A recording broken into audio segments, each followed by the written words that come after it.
Ser podcast.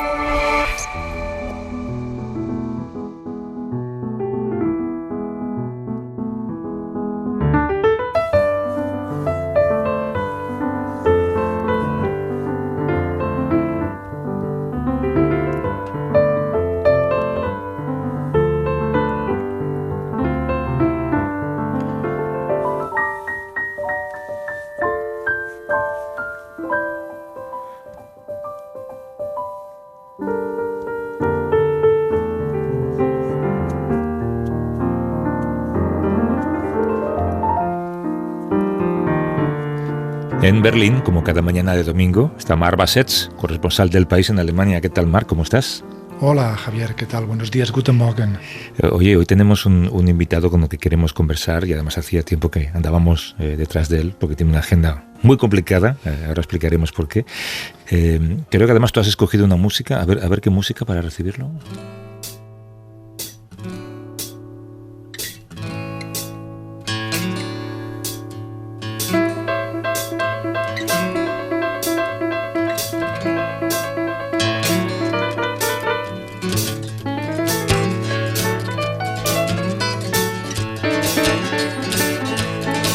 I had skin like leather and the diamond hard look of a cobra.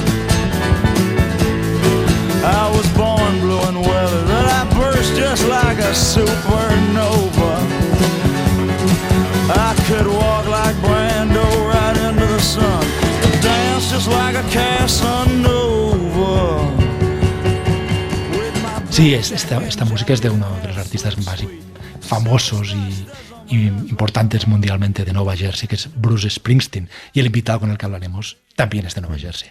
Con ese invitado vamos a hablar de periodismo y de política. Contar día a día lo que sucede en el mundo requiere mucha atención, hay que buscar conexiones, hay que usar palabras precisas para que las personas que escuchan o leen historias las reciban con claridad, y pocos medios pueden llegar a decir que cumplen 100 años. La persona con la que ahora vamos a hablar, Marc, lleva más de un cuarto de siglo, de hecho casi 30 años, trabajando junto con periodistas, viñetistas, editores, verificadores de datos e incluso personas que intentan arreglar un ordenador o la máquina de café para que las historias que cuentan lleguen con el mayor mimo, con el mayor rigor posible hasta los lectores. Tengo que decir que yo estoy encantado de que nuestro invitado haya querido sentarse a charlar con nosotros, porque la publicación que dirige y que edita, que es el New Yorker, para mí es un modelo de periodismo en desuso que te reconcilia con esta profesión, ¿eh? Sí, Javier, estoy de acuerdo. Hablamos de una revista, de un semanario, que en muchos aspectos representa la excelencia en este oficio al que nos dedicamos. El New Yorker encarna, a mi modo de ver, la máxima expresión del rigor periodístico, el cuidado por cada dato, por cada cita, por cada descripción, porque sean todas exactas. Y para eso emplea el New Yorker a un equipo nutrido de lo que llaman verificadores de datos, que son personas que verifican cada palabra de cada artículo. Hay que decir que algunos de estos artículos son largos, tienen 10 o 20 páginas o más. Y lo importante, creo, y más en esta época de verdades alternativas, de yo tengo mi verdad y tú la tuya, de mentiras directamente propagadas por gobiernos, lo importante es la consideración del dato, de la realidad, de la verdad como el núcleo de lo que es el periodismo y en realidad de la vida democrática. Este semanario, esta revista de la que estamos hablando, el New Yorker, también es modélica en otro sentido. Además del rigor, representa la máxima expresión de lo que se ha llamado el periodismo narrativo. Es decir, este periodismo que, aunque el tema sea árido, aunque el tema a primera vista no nos interese, sea demasiado complejo, nos parezca lejano, o sea muy local, este periodismo narrativo logra que nos acabe interesando, porque está bien escrito y está bien narrado. El mejor periodismo yo creo que es buena literatura, pero con hechos. Yo hablo por mí, pero diría que para mí una buena parte del periodismo que a mí más me gusta, del mejor periodismo, en el mundo angloparlante al menos, se ha publicado en las páginas del New Yorker y también de la literatura. Imaginemos que alguien solo hubiese leído esta revista en los últimos 100 años, desde que se fundó. Pues yo pienso que tendría una idea bastante fiable de lo que es la cultura literaria y de lo que es la actualidad de este tiempo. Es una revista y un estilo de revista un poco elitista, es verdad, algunos dirán que pedante, pero se ha intentado imitar 1000 veces y esto en realidad es imposible, ¿sí? Es inimitable, porque es muy local, es hiperlocal, está tan identificado con una ciudad concreta que es Nueva York y quizá este sea su secreto. David Remnick es desde hace casi 30 años el editor de esa revista, que es una auténtica institución en el periodismo, en la literatura y también en la política. David, buenos días. ¿Cómo estás? Bien, y lo primero, felicidades por esos 100 años cumplidos por el New Yorker. Bueno, después de este año me siento como si yo mismo tuviera 100 años. Hemos trabajado duro, así que gracias, muchísimas gracias. Hace, no sé, unos 10 o 15 años, dado el estado del periodismo y especialmente del periodismo impreso, ¿tenías dudas de que el New Yorker llegaría a los 100 años? Absolutely. Claro, por supuesto, no soy ingenuo. No cabe duda de que hay muchas presiones económicas y cambios tecnológicos en marcha, pero nos ha ido bien. Lo hemos conseguido precisamente haciendo lo que mejor sabemos hacer como trabajadores y como colectivo de escritores. Y resulta que eso es justo lo que nuestros lectores buscan en nosotros. Quieren que demos lo mejor de nosotros mismos. Ambas cosas coinciden, felizmente. En este mercado tan complicado, que es el del periodismo serio, ¿cuál es el modelo de negocio del New Yorker? ¿Publicidad online? ¿Suscripciones? Bueno, todos los días publicamos piezas online y, por supuesto, la revista impresa cada semana. Normalmente, los artículos más largos se publican todos juntos los lunes, pero puntualmente los distribuimos a lo largo de la semana. Sobre nuestro modelo de negocio, se basa principalmente en la suscripción, pero no vamos a rechazar a ningún anunciante. Estamos encantados de contar con ellos y con el apoyo que nos brindan. Déjame presentarte a Marc Bassets desde Alemania. Marc. Hola, David. Aquí Marc desde Berlín. Estuve viendo el documental en Netflix sobre el centenario del New Yorker y hay algo que me llamó la atención. Realmente te lo pasas bien dirigiendo el New Yorker. Parecéis contentos en la redacción. Mi pregunta sería, ¿nunca te estresas?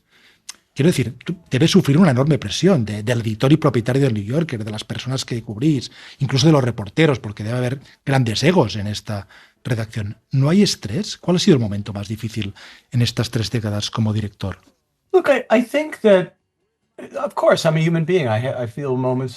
Por supuesto, soy humano y tengo momentos estresantes, pero intento que no afecte negativamente al ambiente de la oficina. De ahí la importancia de tener amigos. Por eso es importante dar un paseo por el barrio o hacer ejercicio por la mañana para liberar parte de ese estrés. Creo que el trabajo de los escritores de primer nivel es muy difícil y lo que necesitan de mí es apoyo. Un apoyo que puedo brindarles de distintas formas, ya sea a través de conversaciones previas, correcciones o simplemente dedicándoles mi tiempo. Y no siempre es fácil. Supongo que lo que a veces me frustra es no poder estar en todas partes al mismo tiempo. No puedo tener 200 conversaciones al día. Muchas mañanas me despierto y me preocupa no poder estar al tanto de todo lo que ocurre en cada rincón de la redacción. Pero sí, creo que, como dices, nos lo pasamos bien preparando la revista. Toda la plantilla trabaja muy duro, pero creo que está muy comprometida con la idea de que el New Yorker sea un medio en el que prime la precisión, la veracidad y la equidad, pero también el rigor y la energía investigadora. Y al mismo tiempo, bueno, no sé si la audiencia del programa conoce el New Yorker, pero también pretendemos divertir y entretener. El New Yorker abarca muchos temas. No es como, por ejemplo, la revista Vogue, que inmediatamente uno sabe de qué trata. Es una revista de moda. Sin embargo, el New Yorker aborda muchos temas a la vez.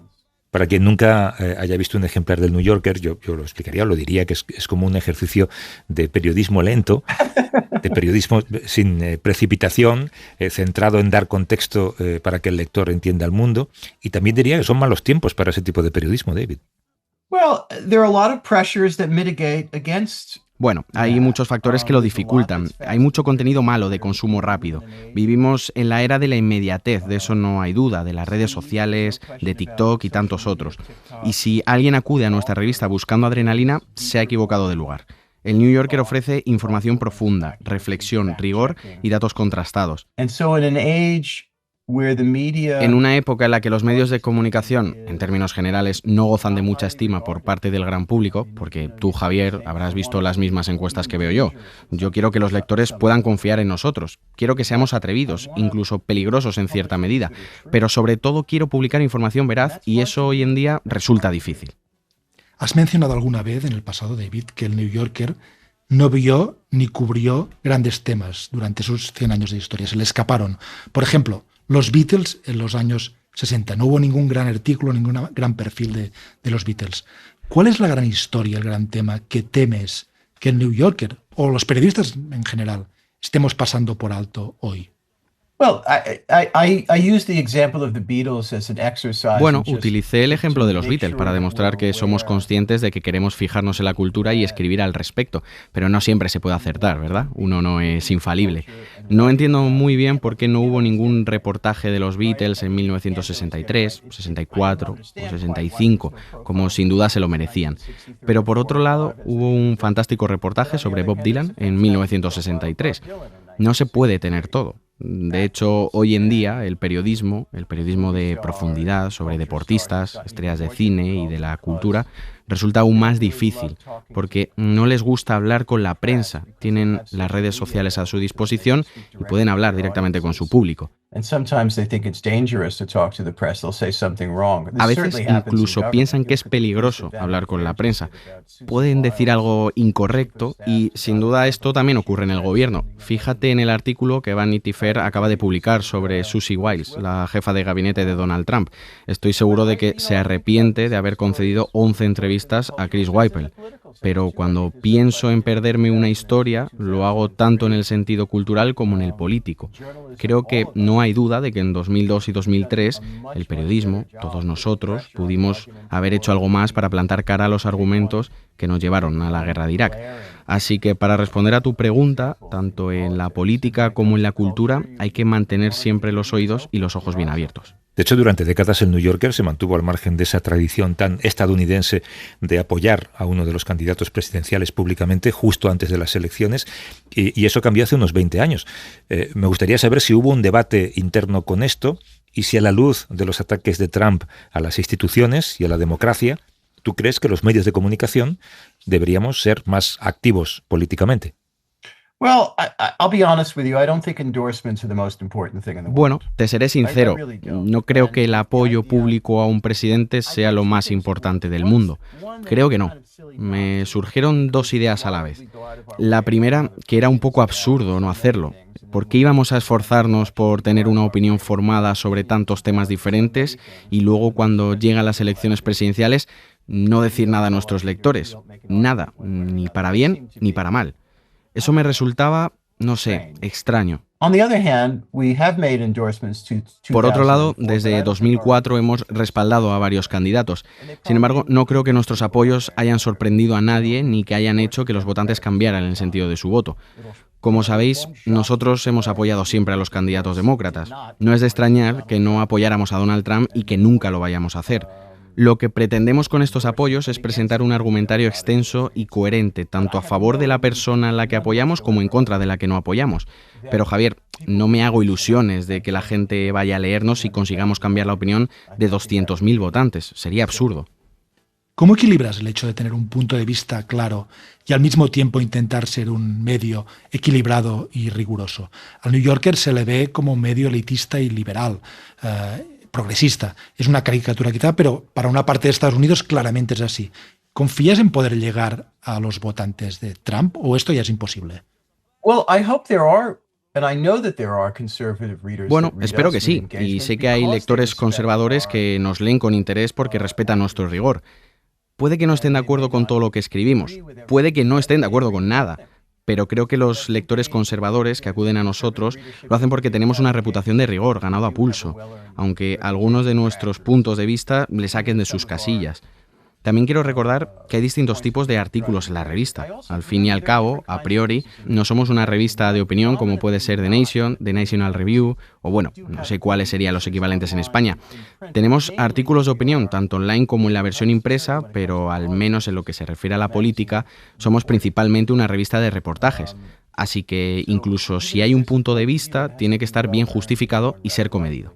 El neoyorquino más famoso de esta época es sin duda este personaje del que hablamos, Donald Trump. ¿Cómo se puede cubrir periodísticamente una figura de semejantes proporciones, tan disruptivo, con un comportamiento tan abismal? ¿Cómo puede un reportero escapar a ese influjo? Bueno, tenemos que cubrirlo, y es más, hacerlo desde todos los puntos de vista. Creo que anhela estar siempre en el centro del ciclo informativo, en todo momento. Su presencia es inevitable. Creo que eso es parte de su personalidad y de su estrategia política, dominar el espacio público en todo momento. A veces es tentador ignorarlo para poder respirar o poder pensar en otros temas. Pero creo que la historia recordará el periodo comprendido entre 2016 y probablemente 2024 como la era Trump, del mismo modo en que se recuerda la era Reagan o la era Roosevelt. Puede que sea en un sentido completamente negativo. En mi opinión, sin duda lo es. Pero tenemos que cubrirlo. Tenemos que hacerlo de forma rigurosa y desde distintos puntos de vista, ya sean reseñas, investigaciones, artículos de opinión o por los casos de corrupción que se están produciendo. Por la forma en que dirige el país retóricamente, quiero decir, no sé cuándo se emitirá esta entrevista, pero probablemente haya notado su reacción ante el horrible asesinato del director de cine Rob Reiner. ¿Qué ser humano habla así? Con una falta de empatía terrible. La falta de empatía es solo la punta del iceberg. Es el grado de narcisismo, de inhumanidad. Si alguien viera esa actitud en el profesor de sus hijos, los sacaría de la clase. Son expresiones que no toleraríamos en nuestros amigos, ni siquiera en nuestros conocidos. Y sin embargo, por circunstancias de la vida, tenemos que escucharlas a diario en boca de nuestro presidente. Y eso erosiona permanentemente el espíritu nacional. ¿Cómo acaba esto? ¿Dónde acaba esta erosión? ¿Temes por la democracia americana? Debo decir que me temo que no terminará hasta que se vaya, y ni siquiera estoy seguro de que termine entonces, porque creo que cuando algo se erosiona no se recupera de la noche a la mañana. Es muy posible que el daño que está causando políticamente, espiritualmente y en otros ámbitos perdure mucho más allá de su mandato. Es como una herida, tarda en cicatrizar. El otro día leí algo, creo que en el New York Times alguien decía que después de Trump puede llegar la normalidad o puede llegar algo todavía peor, porque este tipo de aberraciones son como una adicción a la droga. Se necesita más para tener el mismo efecto. Bueno, dejadme que aporte una nota de esperanza o una posibilidad remota. Donald Trump no es popular. Sus cifras son terribles. Su índice de popularidad está en los 30 y tantos puntos. Es el más bajo de la historia. Ahora bien, eso no significa que vaya a dejar el cargo. Sin embargo, tenemos las elecciones de mitad de mandato el próximo otoño. Y si sigue siendo tan impopular y al mismo tiempo el Partido Demócrata es capaz de organizarse, algo que de momento no parece estar ocurriendo, podría perder al menos una de las cámaras del Congreso, lo cual es muy significativo en términos políticos, aunque él seguiría en la Casa Blanca. Pero las cosas pueden cambiar. Se ha hablado sobre si Estados Unidos se encamina hacia una dictadura o incluso hacia el fascismo. ¿Son ideas exageradas? Creo que es importante tenerlo presente. Creo que es importante debatir sobre estos temas y no ser ingenuos. Al mismo tiempo, tenemos una larga historia de instituciones y tradiciones democráticas profundamente imperfectas, sin duda. Pero no se derrumban tan fácilmente. Y hasta la fecha tenemos elecciones, que son la forma más significativa de lograr un cambio político. Por otra parte, surgen dudas legítimas sobre la seguridad de las elecciones y, por supuesto, tenemos que estar alerta. Sin embargo, a mí me preocupa más la deriva autoritaria de Donald Trump y sus actitudes en muchos sentidos autoritarias, ya sea con la prensa o por la falta de independencia actual del Departamento de Justicia, entre muchas otras. Pero existe una voz crítica frente a lo que está haciendo, una enorme resistencia en varios ámbitos, como el de la prensa o los tribunales. La política de Estados Unidos es mucho más que la política de un solo hombre. Sí, pero podemos mirar a Trump como un accidente de la historia y escondernos hasta que pase, pero luego, si piensas en su posible sucesor, en J.D. Vance, ¿qué ves? J.D. Vance es un animal político distinto. J.D. Vance es mucho más ideológico que Donald Trump. Trump tiene sus opiniones y sin duda fue muy perspicaz al reconocer e identificar, a pesar de ser multimillonario y un artista de la mentira en muchos sentidos, al reconocer la rabia y el descontento de las zonas rurales de Estados Unidos, de grandes sectores de los hombres blancos del país, del electorado que estaba pasando por dificultades económicas. Él les dio una alternativa, un lenguaje y un lugar al que acudir con su estilo demagógico. Y dio un vuelco al Partido Republicano. El Partido Republicano ya no es el partido que era, es el partido de Donald Trump. J.D. Vance es más cerebral.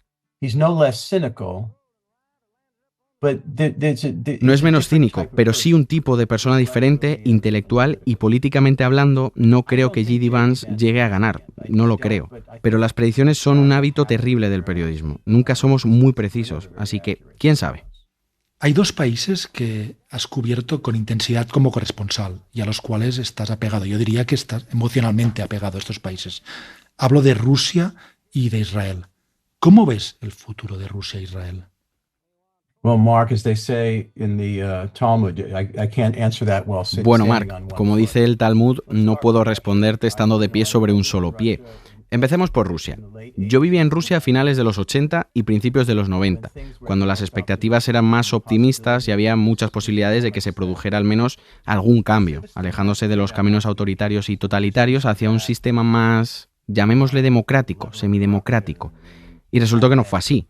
La resistencia al cambio, el nivel de corrupción, la llegada de Putin, todos sabemos lo que pasó y no veo que eso termine pronto. No es que Putin vaya a morir y lo vaya a suceder Thomas Jefferson, no va a ser así, eso no va a suceder.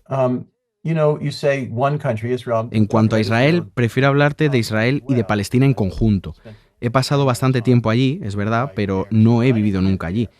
Nunca he sido corresponsal residente. No hablo los idiomas locales, aunque uno se las puede arreglar bastante bien hablando inglés, y no tengo la misma experiencia sobre el terreno. No obstante, respondiendo a tu pregunta de cómo veo su futuro, la verdad es desolador. Gaza ha sido arrasada. Hamas, en cierta medida, sigue presente en algunas partes de Gaza, aunque evidentemente mucho más débil que antes. La pérdida de vidas humanas, con aproximadamente 70.000 muertos y muchos más heridos, y personas que se han quedado sin hogar. La devastación es inmensa. En cuanto a los israelíes, el alejamiento de la democracia ha sido profundo. Bibi Netanyahu, que comenzó como una especie de republicano estadounidense en su primer mandato como primer ministro, se ha vuelto indulgente con las peores facciones de la derecha y, a veces, incluso con las tendencias teocráticas de la vida pública israelí. Y creo que ambas entidades políticas, los palestinos y los israelíes, se encuentran en una situación desesperada. Considero que cualquier análisis mucho más optimista resulta ilusorio. Hay muchos israelíes en el poder que piensan, hemos debilitado a Hezbollah, hemos doblegado el programa nuclear iraní, los saudíes y los países del Golfo están a punto de aliarse con nosotros. Aún así, incluso si fuera así, creo que es un enfoque bastante simplista. La cuestión palestina no puede quedar sin respuesta, no se puede ignorar. Así que respecto a los dos lugares a los que te refieres, he intentado responderte muy rápidamente y me temo que mi respuesta quizá resulte algo banal por su brevedad. Pero las situaciones de Rusia y de Israel y Palestina no son nada halagüeñas por el momento. Tengo que decir, Javier y Marc, que quizá esta sea la conversación más deprimente que hayáis tenido un viernes por la mañana. Igual deberíamos hablar de, no sé. Pues vamos a emitir esta entrevista el domingo por la mañana, todavía peor. Pues sí. ¿Hubo en el New Yorker un debate o una conversación sobre si lo que ha hecho Israel en Gaza debe llamarse en esa publicación genocidio? Eso depende de cada escritor. Es decir, la terminología que utilice cada escritor debe estar justificada, pero a la postre depende de cada uno. El New Yorker no toma partido, en términos generales, como institución. En otras palabras, es el clásico encasillamiento de afirmar que El País está dirigido a un público X. Somos principalmente un grupo de escritores y no todos estamos de acuerdo en todo. Y una pregunta que tiene que ver con algo que decía Marc al principio, cuando hablaba del ego de los periodistas y de los reporteros. ¿Cuántos de ellos creen que son el próximo Vladimir Nabokov o Truman Capote? ¿Que cuántos lo piensan? Sí. Creo que ya es bastante difícil ser uno mismo. Creo que cualquiera que piense que va a ser el próximo Nabokov o... ¿A quién más has nombrado? ¿A Capote? Truman Capote. Good luck. Pues buena suerte. Para empezar, para ser Vladimir Nabokov hay que hablar 4 idiomas, haber nacido en un momento adecuado de la historia y, lo más difícil de todo, ser un genio. Es único. Nos encantan los escritores, no porque sean todos iguales, sino porque son únicos como personas. Es decir, ¿hay algún otro Borges? ¿Hay otro Cortázar? Son únicos.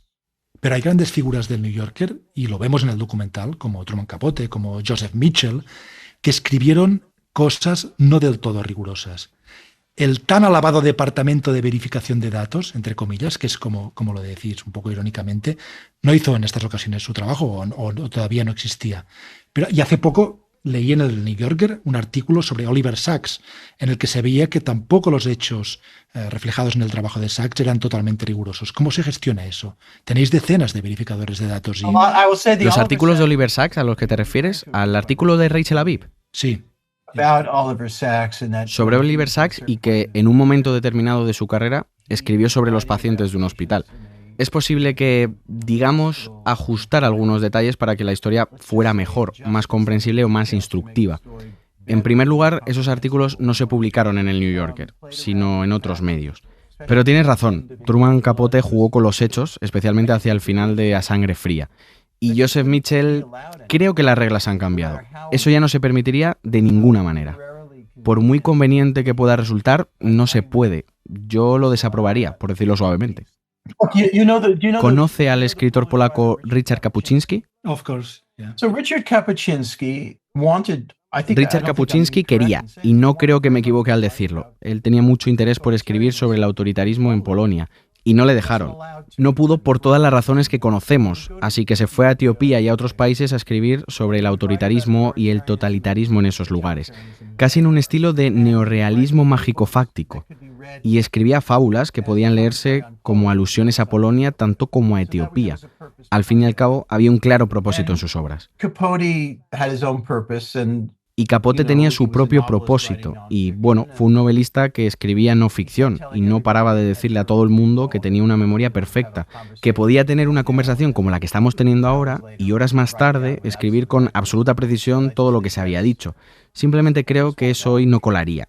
Yo no lo aceptaría. Y Kapuczynski defendía la curiosidad por encima de todo. Nosotros queríamos tener esta conversación por lo contrario, no solamente para celebrar estos 100 años del New Yorker, sino porque frente a la curiosidad, lo que prima ahora en el periodismo es la tendencia a ignorar los hechos. La realidad ya no importa, o la realidad ya no es lo que era. That's the crucial point. Es justo lo que dices. Esa es la clave. El New Yorker está tratando de defender la bandera del rigor a capa y espada en un momento en que lo normal es lo contrario. ¿Recordáis aquella frase de uno de los asesores de Donald Trump que decía que estaba presentando hechos alternativos? Hechos alternativos. Es verdad que los hechos pueden ser objeto de controversia. Seamos adultos.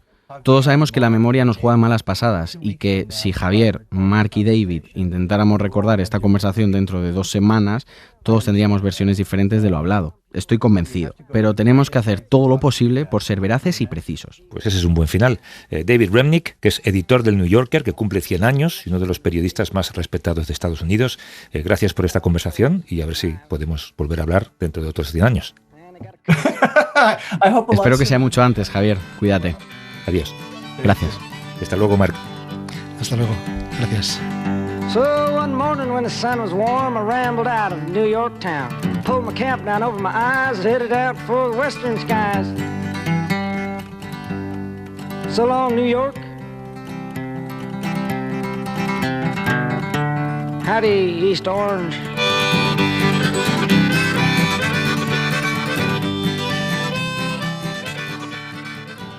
Para no perderte ningún episodio, síguenos en la aplicación o la web de la SER, Podium Podcast o tu plataforma de audio favorita.